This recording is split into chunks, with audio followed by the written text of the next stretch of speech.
Morning, everybody. Jim Feist, Hank Goldberg in Las Vegas. Hank, congratulations on another seminar last night. Congratulations on another winning week. What do you got going on this week? Well, at the end of preseason, the Woodward Stakes is Saturday at Saratoga. I have to do something on that for Sportsline. And apparently our pilot last week, they're deciding what they want to do with that for CBS, so cable network. That's still up in the air. So I got my schedule for for CBS Interactive. I have to do something Saturday, preseason preview on overs and unders, and then I work next Thursday, and then that starts my Thursday, Sunday, Monday routine. So I'm going to be busy. You know, it's really been, I mean, you come southern Florida to here, there's so much activity out here in your world that you're really getting involved heavily, and that's great. Well, I was doing CBS Interactive in Florida, so that doesn't change my schedule any.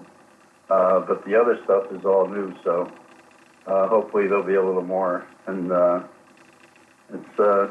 why I came out here. So I figured with the explosion in sports betting, there would be more going on. And there is more going on. I saw Matt Yeomans last night. He just came to watch the seminar, and of course, he's staying busy working with the Musburger shows and that network. They're working him hard. Matt's a good guy.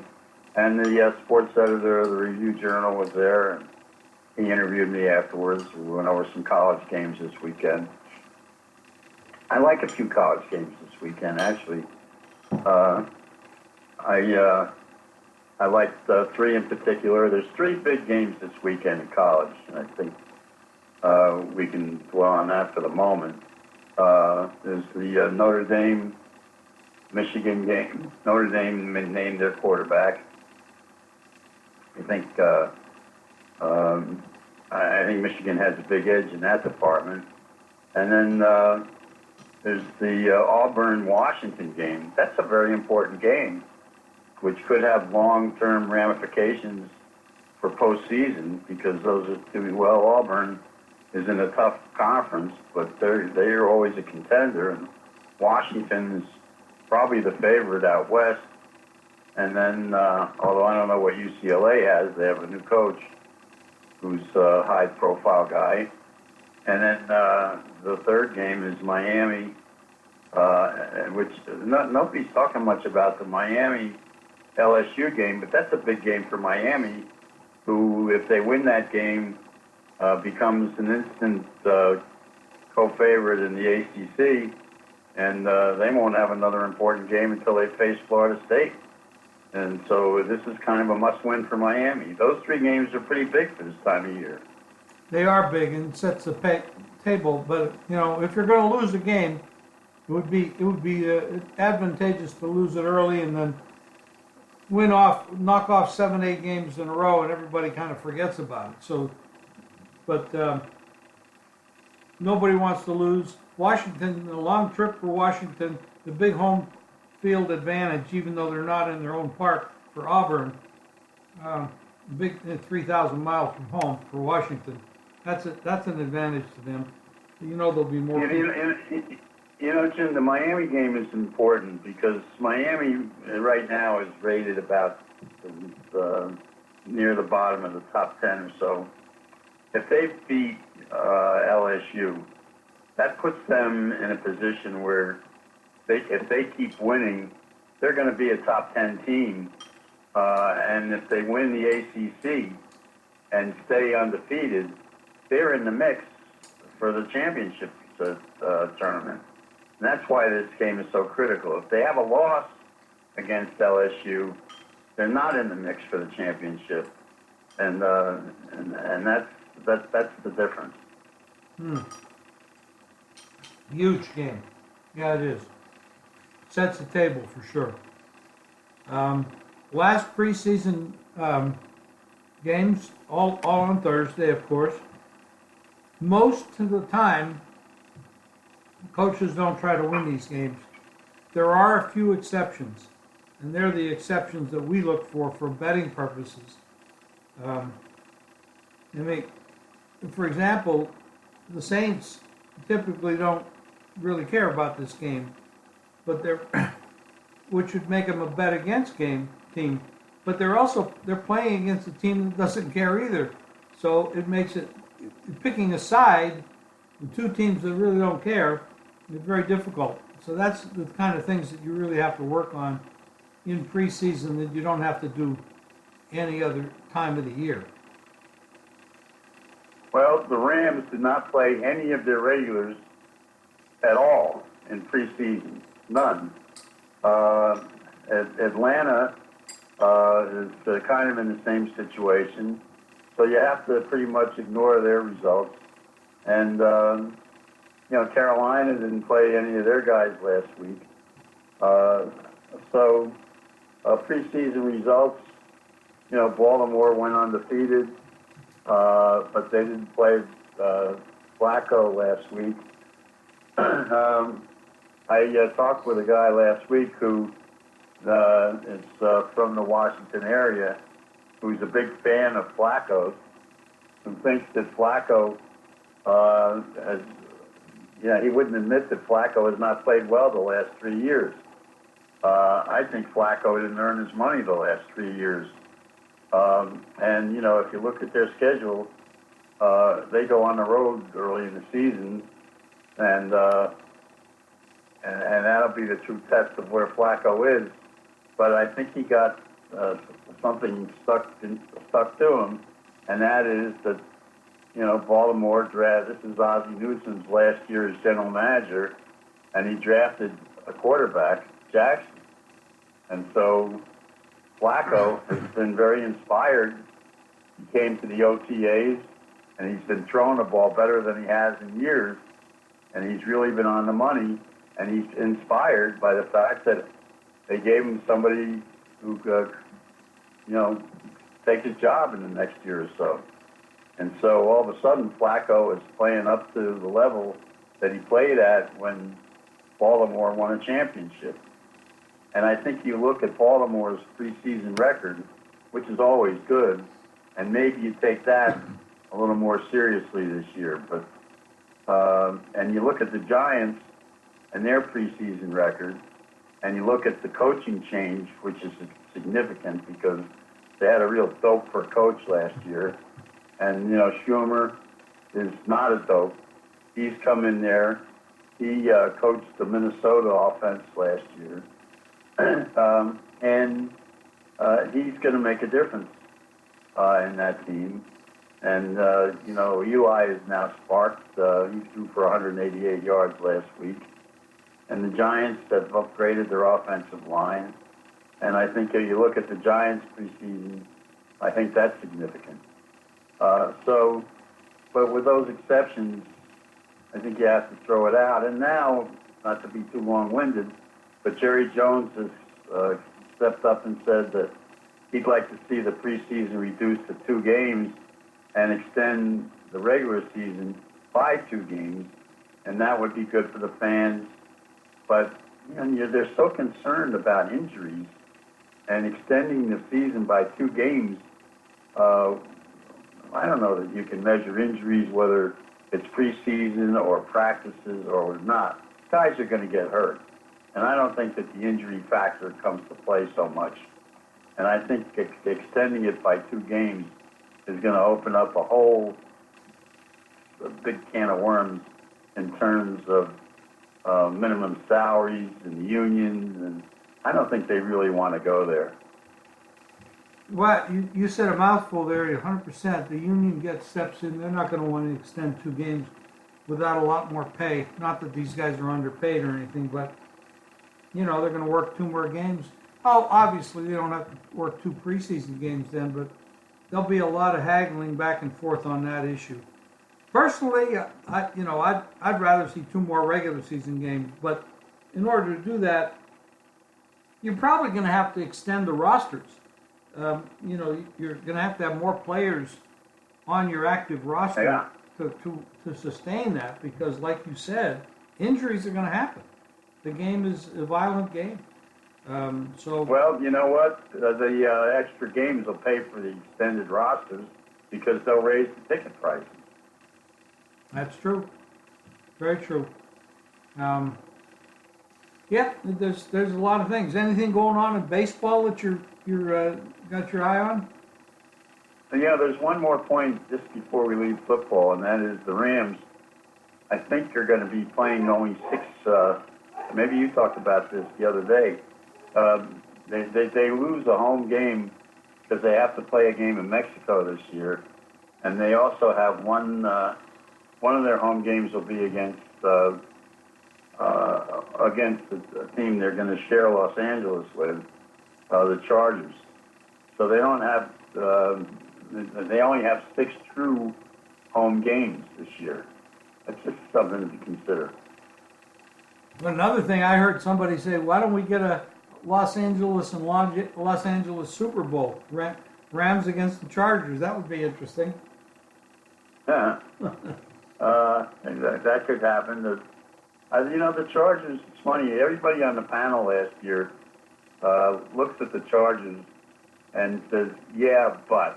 Mm. It's always a yeah, but with the Chargers. Somehow they always find a way to blow it. It doesn't matter who coaches them. And it brings up the question about Phillip Rivers. Is he a Hall of Fame quarterback? He always comes up short in the big games or throws the ball too long in the big games. And he did it again last year. He had one horrendous. Remember the game he had against the Dolphins a couple of years ago where he threw all those picks? He just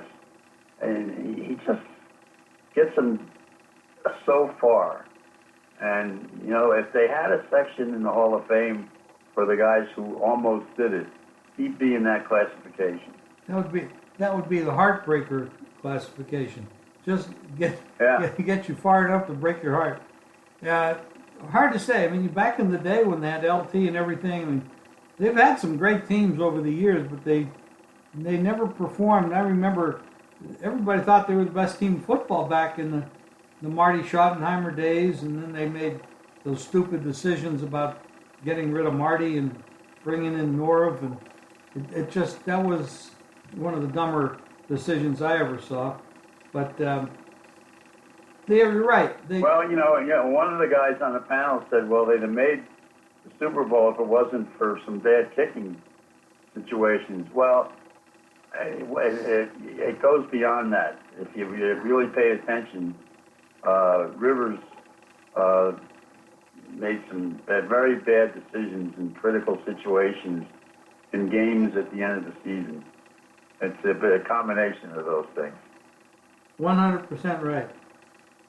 Any more on football? Because we've got some baseball races that are real interesting. No, let's move on. I'm sorry. That's all right. Well, there's some very good college matchups this weekend in football. You're going to see some very good teams. West Virginia is supposed to be a good football team. They've got a game this week that'll be interesting. As far as how much they can win by. It's an interesting game. Tulane at home. Tulane is not that bad. They're a live dog to me. Northern Illinois is another live dog to me. I've got about a half a dozen games that I'm looking at this weekend that are kind of interesting for the first week of the season. So there's college football. And then again, it's a great time of year. It really is. Not to shortchange college football because, that's a big part of what we're going to be doing for the next 4 months. But the baseball races are down to the pennant races, and we got some games, and we got some teams battling, and it's really interesting and exciting. Colorado's not out of the mix. Oakland is sure in there. Houston is, they've been, since they got some of their big bats back, they've been strong. You got the American League. Boston cooled off a little. Yankees, but White Sox kind of cooled off the Yankees a little bit, and then they came back last night, won that. There's some really good stuff going on. There are teams that are, just playing out the string, but there's a lot of stuff going on, and some of these pitchers are performing, but the prices are enormous on some of these pitchers, and you're not going to make a lot of money betting on 3-1 favorites. Well, Colorado blew a game last night. They had come back and taken a lead in the 8th inning, and then they blew a game late. But St. Louis continues to stay hot. And they're playing Pittsburgh again, and they've got a pitcher who's been on fire going tonight. The Mets, the Mets are playing the Cubs. The Cubs are winning again, but they're a big price all the time now. Now that they're starting, they turn their hitting around, and so they got hot. And so you got teams that are streaking at the right time. Now you get into September. Washington has started to win some games, and although I don't think they're going anywhere, I think they've lost too much ground. And so there's a lot of interesting races going on, but Arizona is another team that's playing very well. If only they would start getting runs for Greinke. Yeah, well, Baumgarten shut out Arizona last night, and Buchholz 1-0. Colorado actually came back last night and won with Freeland on the mound. He's been their best pitcher. They won 3-2. They did blow the game the night before. You were right about that. Atlanta's still in the mix in the American League. Boston bounced back last night with a win. Houston lost at home yesterday with Morton. Jackson beat them 4-3. Cleveland's still hot. 8-1 winner last night. Not hot, but they won that one. And we got a lot of stuff going on. Like I said, San Francisco, Pittsburgh is ice cold. St. Louis is beating up on them. St. Louis is still very hot. And Philly's dropped a little bit off the radar. They're not playing as well. So it's Milwaukee is not either. So it's you're going to separate the pretenders from the contenders right now. This is the time to, if you got it, you got to step up and do it now. Hank, I know you got horse racing this weekend. All your stuff is at jimfeist.com. Mine is up there too, jimfeist.com, for all of Hank's stuff and mine. Anything else before we close out, Hank? No, there's a lot to talk about. So we don't get into politics, so we'll stay away from that. Now the only thing I can say about politics is, I can remember times where the nation was divided, but I've never seen it as divided as it is right now. It just, no matter what side of the fence you're on. I'll tell you something. I had dinner with some of the customers last night, and a couple of them been around for a long time, and they were trying to, and I was reminding them of when sports betting started to spread in this town, when the Stardust was the first big hotel to take sports betting, and when they came off the small places on the Strip. And we were trying to remember which hotel it was, because I remember when I used to go to dinner when I was working with the Greek, and we used to go to the Stardust for dinner, and we'd go to the Chinese restaurant, which she liked there, and then after dinner, he'd go play pinochle with Milt Jaffe. Milt Jaffe was one of the original owners of the Stardust, who was partners with Art Rooney, and they made their money as bookmakers at Saratoga. And they made enough money so that Art Rooney was able to buy the Pittsburgh Steelers, or start them, or whatever.